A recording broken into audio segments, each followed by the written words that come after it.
Tudo bem com vocês? Vamos aqui para mais uma aula de geografia. Iremos continuar aqui no capítulo 8, que tem como tema as nações emergentes da América Latina. Então, nós iniciamos, na aula passada sobre esse tema. Estudamos um pouco sobre a Argentina, o México e hoje nós iremos estudar o Brasil, aqui no cenário 5, na página 287.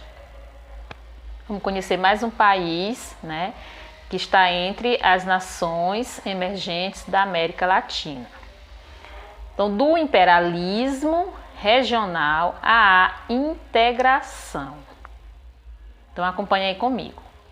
Nem sempre a relação política brasileira com os nossos vizinhos foi amigável, principalmente quando a América estava dividida pelo Império Português e Espanhol.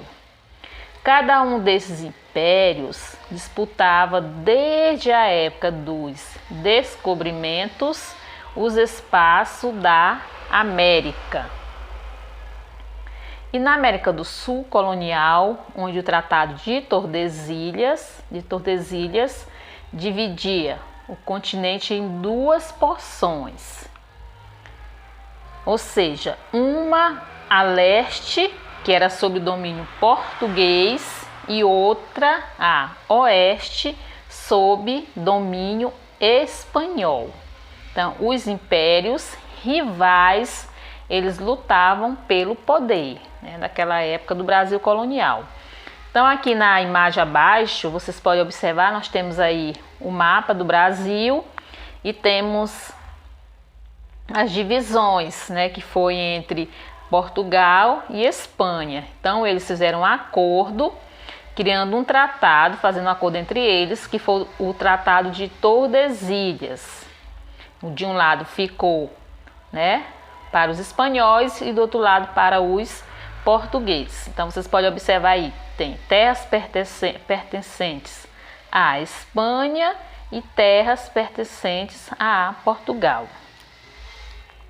Então, de um lado, os atuais estados da Argentina, do Paraguai e Uruguai, pertencentes ao vice-reino do Rio da Prata, a Venezuela, integrante da Capitania Geral da Venezuela, o Peru e a Bolívia como partes do vice-reino do Peru, e o Chile como a Capitania Geral do Chile, e todos como áreas de domínio espanhol. Então, todos esses países aí ficou sobre o domínio espanhol.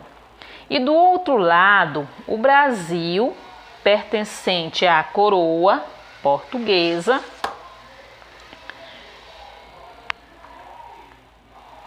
como vocês podem observar aí no mapa, aqui da página 288. Aí temos aqui, América Espanhola, administração.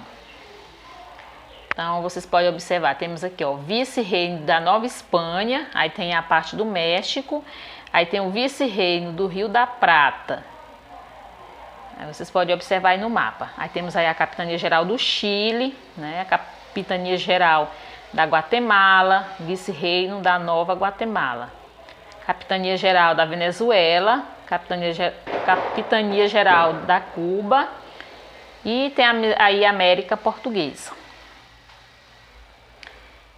E essa conjuntura espacial e os interesses de ampliação de domínios geraram uma série de conflitos territoriais entre as duas potências e posteriormente uma grande desconfiança entre as nações sul-americanas independentes.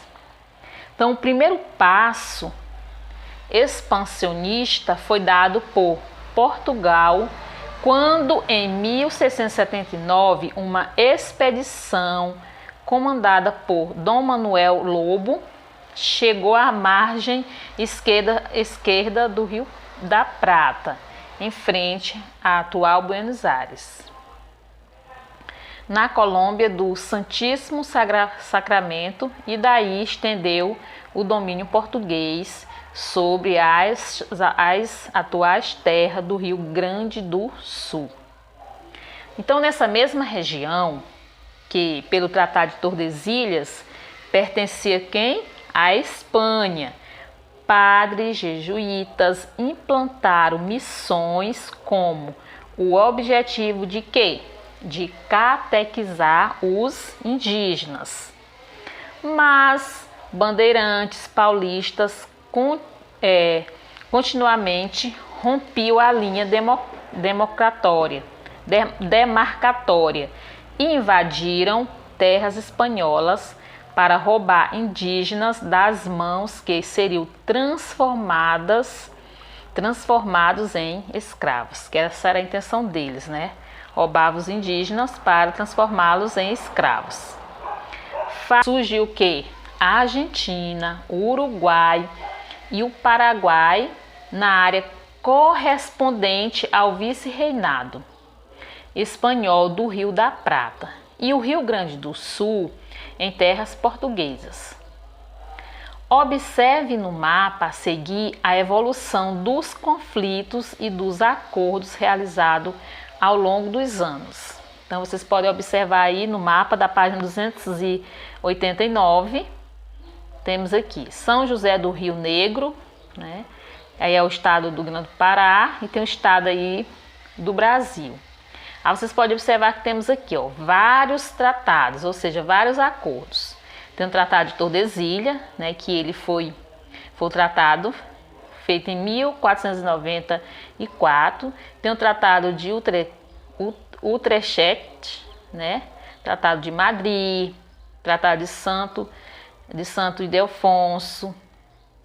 Aí tem a área disputada por Portugal e Espanha e áreas com os países vizinhos no decorrer do século XIX.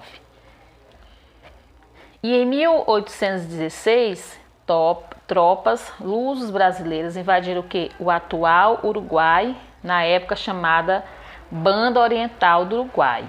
Depois de diversas batalhas que ocorreu entre eles, a região foi incorporada em 1821 ao Brasil com o nome de Província Cisplatina.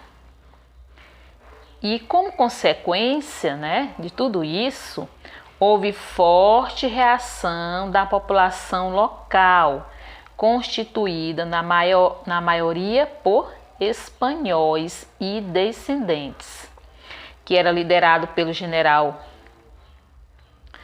Juan Antônio Lavaleja.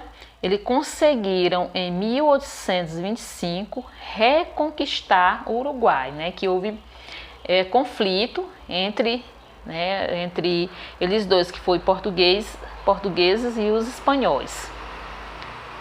Com a independência do Brasil, o jovem imperador Dom Pedro I declarou que guerra aos uruguaios. Mas o Brasil ele foi derrotado em 1828 e os cidadãos da Banda Oriental fundaram a atual República Oriental do Uruguai.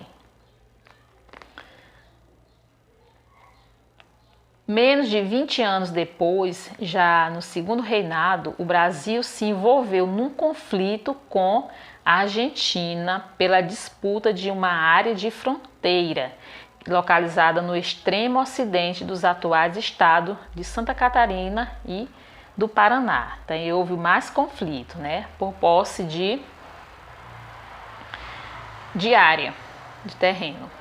A disputa, chamada Questão de Palmas, só acabou em 1895 com a arbitragem internacional do presidente dos Estados Unidos, que deu sentença favorável a quem? Aos brasileiros.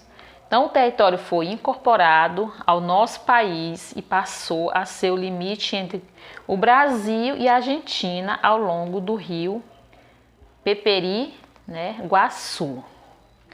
Aí temos aí o mapa abaixo, questão de Palmas,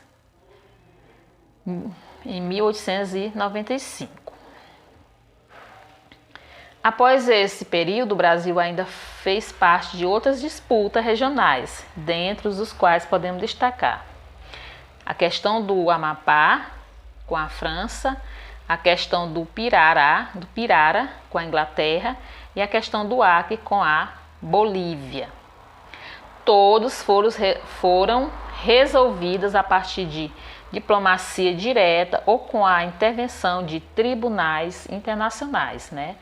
Que era para acabar com essa disputa, nessa briga entre português e espanhol.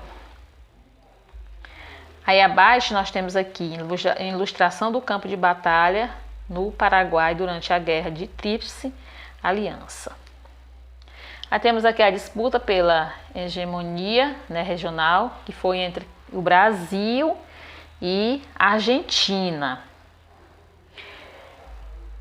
No século XX, em especial a partir dos anos de 1930, teve início um acirrado empate entre os estrategistas militares brasileiros e argentinos pela, né, hegemonia regional.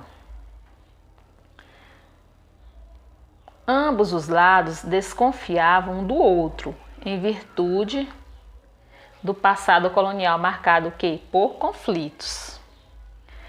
Na Argentina, a tensão se dava porque, ao longo dos séculos, os acordos internacionais beneficiaram tão somente o Brasil, que ampliou consideravelmente o seu território.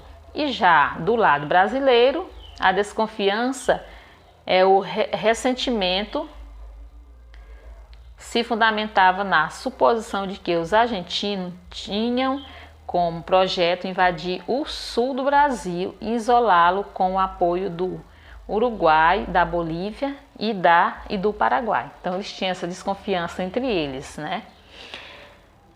E em 1958, o presidente Juscelino Kubitschek lançou o projeto a Operação Pan-Americana, com a finalidade de estreitar relações entre as nações da América e pressionar os Estados Unidos a tomar iniciativa na Corporação para o Desenvolvimento Econômico, né, do continente. Então foi aí que iniciou esse acordo entre eles, né, para eles estreitar a relação e assim eles crescerem, né, economicamente.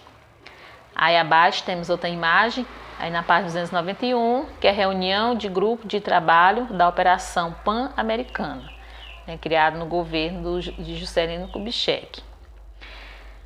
Com isso, o governo brasileiro, né, de JK, e o argentino de Arturo sentaram-se à mesa e negociaram uma maior aproximação e integração entre os países da América do Sul. E em 1960 foi criada a Associação Latino-Americana de Livre Comércio, né, a ALAUC. No ano seguinte, o Brasil e a Argentina resolveram pôr um fim às divergências históricas e ampliar o quê? A cooperação entre ambos. Entretanto, a partir da segunda metade da década de 60, multiplicaram-se as ditaduras financiadas pelos Estados Unidos, América do Sul. E esses governos, eles que eram ditatórios, tanto no Brasil como na Argentina, eles buscavam consolidar a sua, né, hegemonia regional e aumentar a afinidade com os estadunidenses. E o Brasil, ele teve vantagem porque ele saiu na frente, firmando o acordo com a Bolívia e o Paraguai, antigos parceiros da Argentina, que antes eles eram parceiro da Argentina. E em 1967 começou a construir a rodovia BR-277, ligando Assunção e Cidade do Leste, no Paraguai, ao litoral do Pará. O objetivo era bastante claro: era criar uma rota de escoamento para que os produtos paraguaios não precisassem utilizar o porto de Buenos Aires, na Argentina. No ano de 1973, a partir de um acordo entre os ditadores, Garrastazu Médici do Brasil e Alfredo do Paraguai, teve início a construção da Itaipu Binacional. Essa hidrelétrica tornou o país autossuficiente em energia, e alguns militares argentinos chegaram a pensar que se tratava de uma bomba de água para destruir Buenos Aires, como uma inundação. Aí vocês observam aí nessa usina. E o fim dessas instabilidades só se daria a partir da metade da década de 1980, no período de redemocratização dos dois países. E em 1991, os novos governos civis se reaproximaram e selaram definitivamente a paz, com o Tratado de Assunção, por intermédio do qual se estabeleceu a criação do Mercosul. E atualmente, o despeito das crises que atingiram o mundo, os países da América do Sul apresentam relações comerciais e políticas volumosas e estáveis.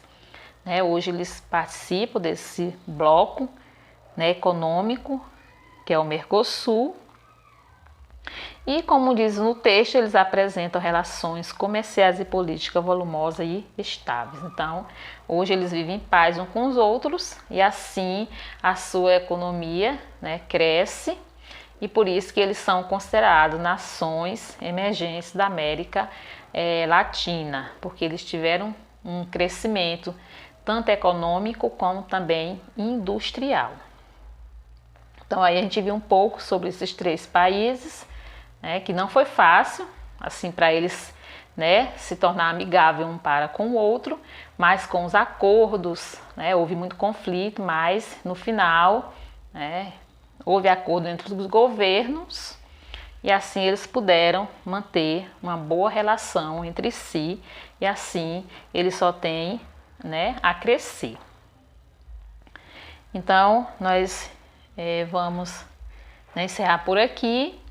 Depois estarei descrevendo a atividade para vocês, viu? Então essa foi nossa aula de hoje. Fique com Deus e até a nossa próxima aula.